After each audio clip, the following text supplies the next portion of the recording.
Hi friends, आज हूँ शेर करीश तमारी साथे गुलाबजांबू बनाववानी रेसिपी। तो अहीं आगळ आपणे तैयार लोट लीधो छे गुलाबजांबू बनाववानुं। आ रीतनुं पेकेट अहींया मैं 200 ग्रामनुं पेकेट लीधुं छे। तो अहींया लोट आपणे काढी लईशुं बहार।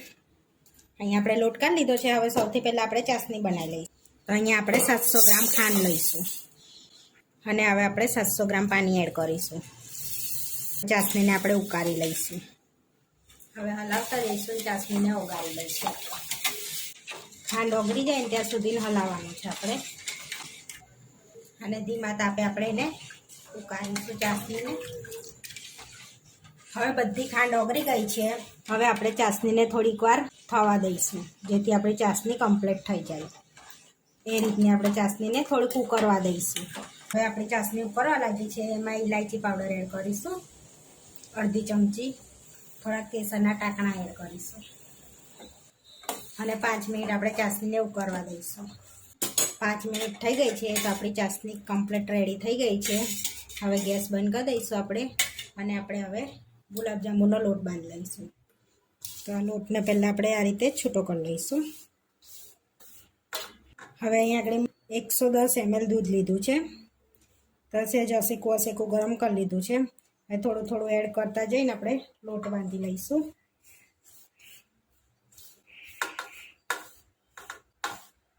થોડું થોડું એડ કરતા જઈને જ બાંધવાનું।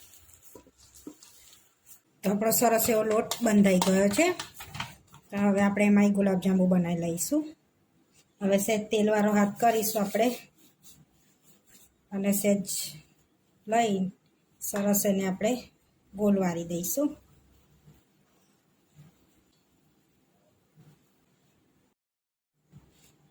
આ રીતે આપણે નાના નાના બોલ્સ વાળી લેવાના છે। અહીંયા બધા ગુલાબજાંબુને આપણે વારી લીધા છે, જો આ રીતના ગોલ ગોલ।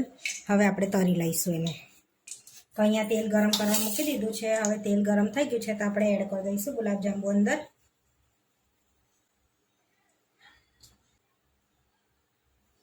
તો આપણે અંદર ગુલાબજાંબુ થોડા થોડા એડ કરતા જવાનું છે અને ધીમા તાપે એને તરાવા દઈશું આપણે, જ્યાં સુધી બદામી કલર ના થાય ત્યાં સુધી આપણે એને તરાવા દેવાના છે।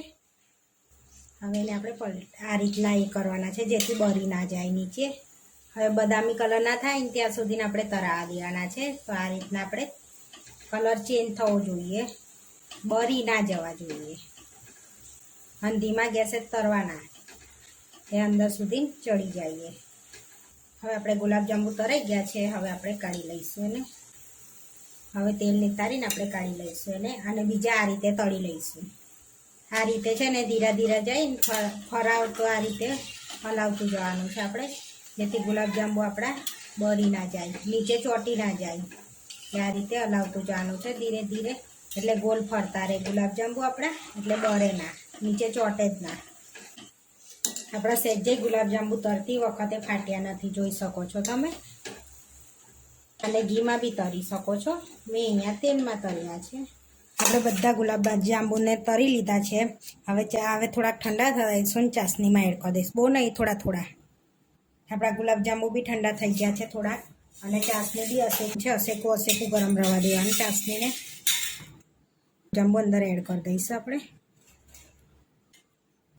હવે હલાવી લઈશું અને હવે આપણે 30 મિનિટ અડધો કલાક દઈશું। આપણે એને મોટા વાસણમાં કાઢી લઈશું, જેથી એને ફૂલે ને સંકોચાઈ ના જાય, અંદર ફૂલે અંદર એમાં આપણે ટ્રાન્સફર કરી લેવાના છે। જેથી અડધો કલાક આપણે ગુલાબજાંબુ થઈ ગયા હતા, મોટા વાસણમાં ટ્રાન્સફર કરી લીધા હતા। હવે આપણે પાછા તપેલીમાં મૂકી દીધા હતા, તો સરસ એવા ફૂલીને ડબલ થઈ ગયા છે। તો હવે આપણે સર્વ કરી લઈશું। તો બાઉલમાં આપણે સર્વ કરી લઈશું। તો આપણા ગુલાબજાંબુ બનીને રેડી થઈ ગયા છે। તો આવા વિડીયો જોવા માટે મારી ચેનલને સબસ્ક્રાઈબ કરો, લાઈક કરો અને શેર કરો, અને તમે જરૂરથી ટ્રાય કરો। ફરી મળીશું નવા વિડીયોમાં।